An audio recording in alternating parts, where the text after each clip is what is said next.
I came across something today and I was just absolutely stunned at the breathtaking stupidity of the comment that was left in the comment section, down at it. Somebody, you know, I realize what I'm doing is making a video about somebody being wrong on the internet, but it left me in a state of just being dumbfounded at how stupid some of these motherfuckers happen to be. Like, is there any cure for this degree of stupidity? I don't really know. But I'm gonna go into it, and I'm gonna explain why the person who left the comment is in fact dumber than a bag of rocks. You know. So I come down here. So the original meme that came up was this: Google Maps is now rerouting through Seattle drivers through Spokane. Now, as a person that lives in Oregon, I pay attention to what's going on up there, you know. So I am curious about our neighbors to the north, and that's really all that's going on. And so this comments thread opens up, and Donnie NoCap says anybody that voted in the last school or aid program for the homeless can go to Spokane. The rest of us are welcome in Seattle. And then Robert Curry writes, so you just like being taxed to death. You know,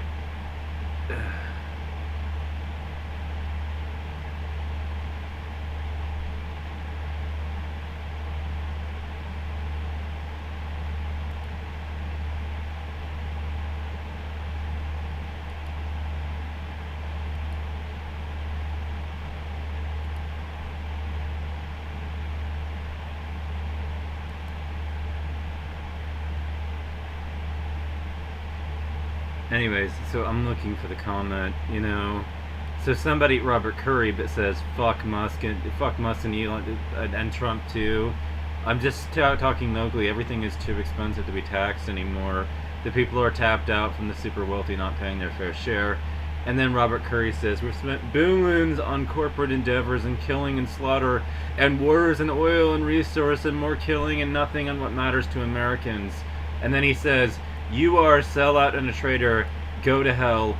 I mean it. And I'm just thinking, I don't know what drugs produced that, because, to go out and react this way to fuck Musk and Trump too, of course, I'm thinking back to this, which is that things are getting nutty in the world of fuel economy standards. Last week, Transportation Secretary and ex-reality TV contestant, which, by the way, is not a qualification for the job that he has, uniquely unqualified to serve in the role that he serves, but that doesn't matter to our, reality TV star president. Sean Duffy declared that he was resetting the corporate average fuel economy standards that govern fuel efficiency in the U.S. Duffy confidently declared that the current CAFE standards, in which the fuel economy would increase 2% per year per passenger car, are passenger car models year 2007 to 2023. No, sorry, 31 and 2% per year for light duty trucks model 2029 to 2000. Why delay it? Why not just make it so it applied right away, to trucks made in 2026? In both categories it should start instantly. He basically said it was illegal because it considered electric vehicles and therefore it was null and void. So while it works on reversing those standards, Duff and Trump would simply stop enforcing the current ones. The rules were being rewritten to make vehicles more affordable and easier to manufacture in the United States, Duffy said. Experts say that rolling back to CAFE standards will have the opposite effect. Cars will be less fuel efficient, forcing their owners to shell out more for gas over time. Making our vehicles less fuel efficient hurts families by forcing them to pay more at the pump. Catherine Garcia, director of the Sierra Club's Clean Transportation for All program, said in a statement, "This nation puts the well-being of our communities at risk in every way imaginable. It will lead to fewer clean vehicle options for consumers, squeeze our wallets, and endanger our health and climate pollution." The CAFE standards were first produced in response to the 1973 energy crisis.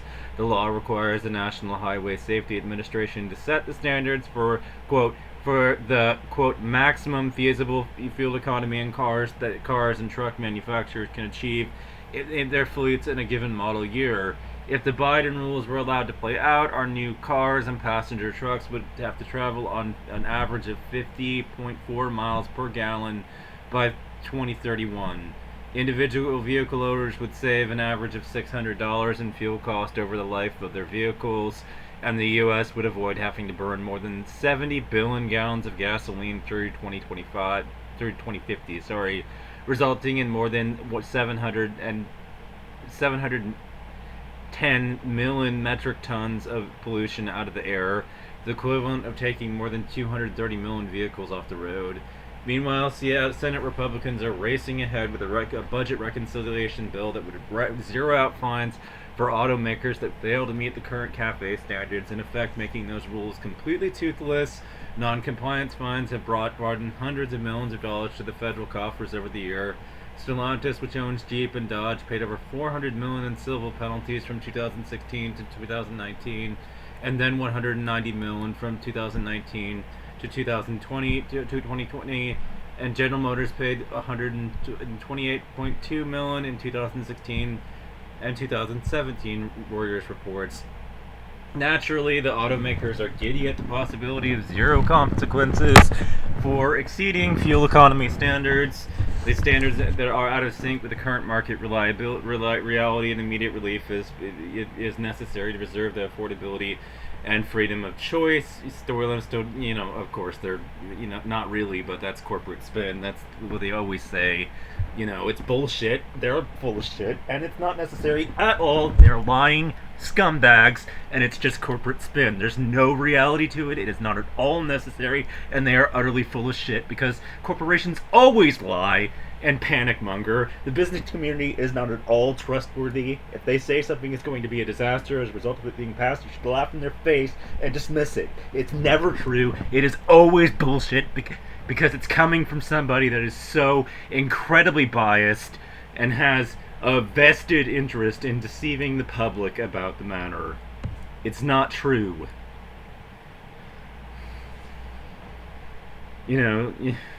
Besides which, the fact is that them being out of reality with the current market will cause the market to have to do everything it can to bend itself and contort itself into,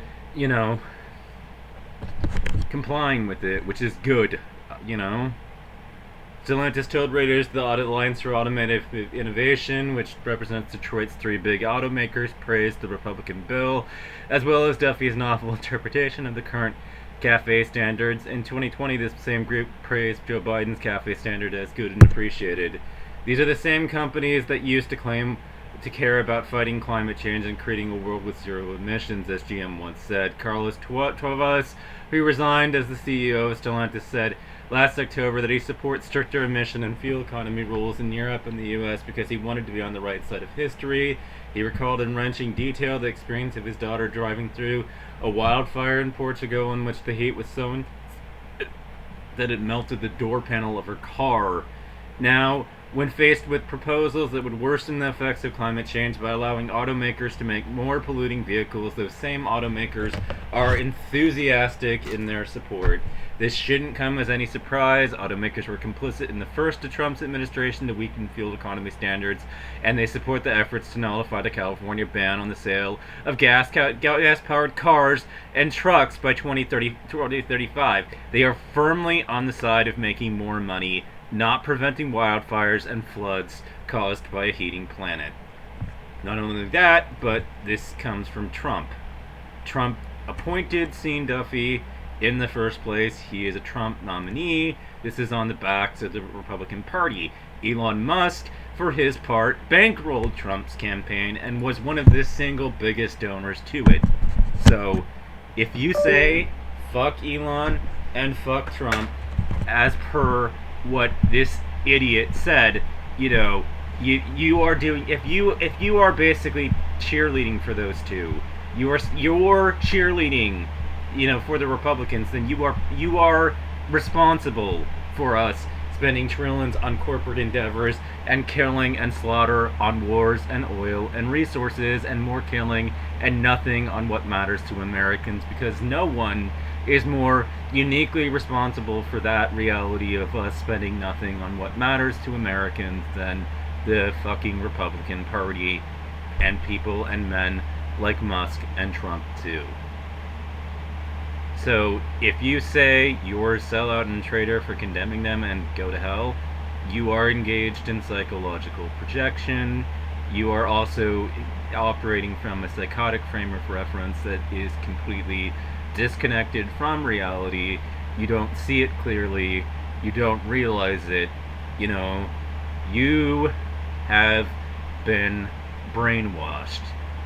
You're a brainwashing victim. That's the only possible explanation for some stupidity like this, because if you weren't, you would realize that the Republicans are doing everything they possibly can to maintain the status quo of us spending trillions on corporate endeavors and killing and slaughter and wars and oil and resources and more killing and nothing on what matters to Americans.